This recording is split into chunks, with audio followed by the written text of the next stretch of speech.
Hey train fans, welcome to Rockwall Canyon. It's been a busy spring already out on the layout, rebuilding sections, but this past weekend, the last weekend of April, was the Northeast Large-Scale Train Show at the Big E in West Springfield, Massachusetts. You can see the New Hampshire Garden Railway Society layout in operation here, and we decided to make a day trip and be part of that. So we didn't have a whole lot of time to be there, just a day trip really. But you can see our Rockwall Canyon GP38 number 252 is tagging along for a ride on one of the freight trains. You can see some of the nice modules, some 3D printed cylindrical hopper cars. Always a great show of power from Suzuki Transportation. And also new, there's a turntable now in Big Green. Rockwall Canyon GP38's checking it out here, going for a spin. In addition to that, there was also a beautiful GS4 in the bicentennial paint scheme, and so much more to see, but I really didn't have a whole lot of time to take video. Alright, so now the feature presentation here. We have kind of an unusual train in operation here. You notice these are Budd RDC cars, rail diesel cars, being towed by an MBTA F40PH. And the story behind that is the Boston and Maine Railroad had the largest fleet of Budd RDC rail cars in the entire country.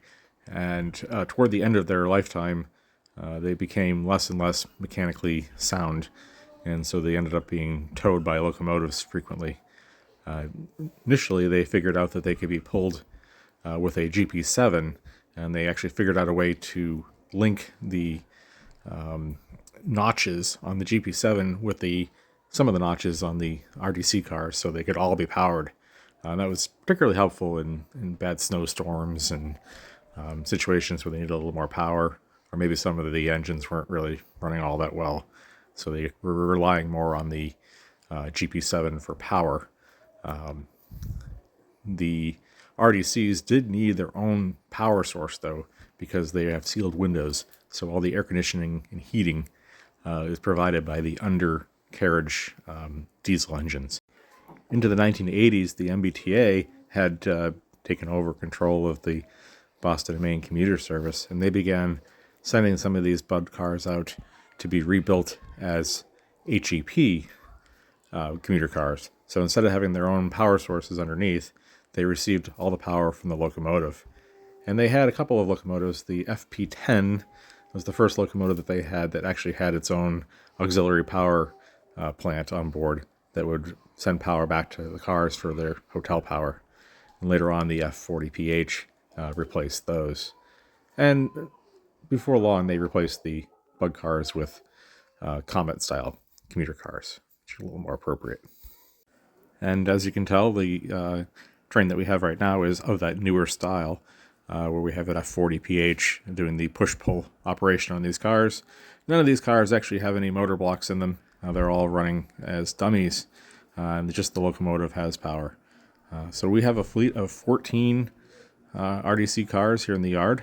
I actually had done some custom paintwork on a couple of the cars for some of my friends, and before I sent them off, I decided I would take some pictures of them out in the layout. So you can see one of the cars here. I've done some detailing.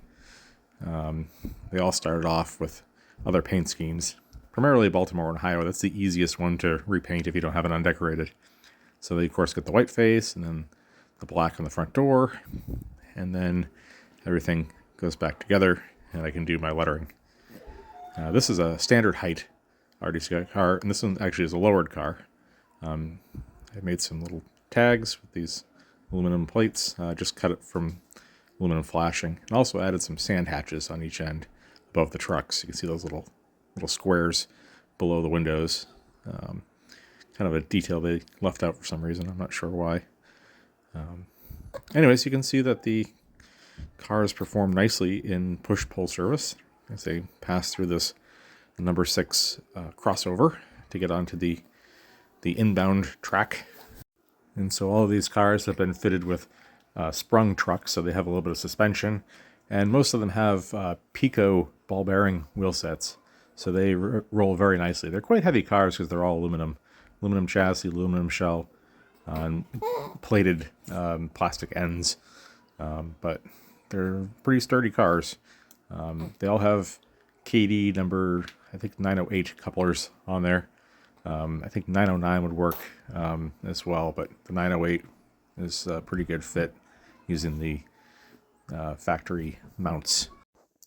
So this is kind of an unusual concept for me to have all 9 cars on here. Normally, I would run the modernized MBTA cars, the cars with the purple stripes, as a 4-car set with a locomotive. And the other cars, which are representing the older Boston and Maine cars, I generally run as RDCs.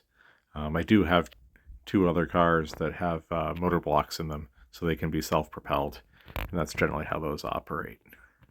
The Boston and Maine Railroad did run some special excursion trains that had cars, up to 9 cars, maybe 10 cars of RDCs in this manner, but I think they were still in the semi-powered stage at that point. So again, the purpose of today's train was to really just get all these Budd cars out here on the layout and get one final shot. I don't think I'll have 14 RDC cars on the layout at one time again, unless I have some friends over to visit. So this is kind of a remarkable event here. So I would have had all 14 cars together on the train, but the logistics of powering the self-propelled cars along with my locomotive was a little too complicated for a one-off video shoot here. So returning back to normal, we have our MBTA set coming back into the station area here. I'm going to make its station stop and get ready to head back outbound. All right, folks, that's all for today. Hope you enjoyed the episode. I'm Rocky Canyon RR, and that's how we do trains around here.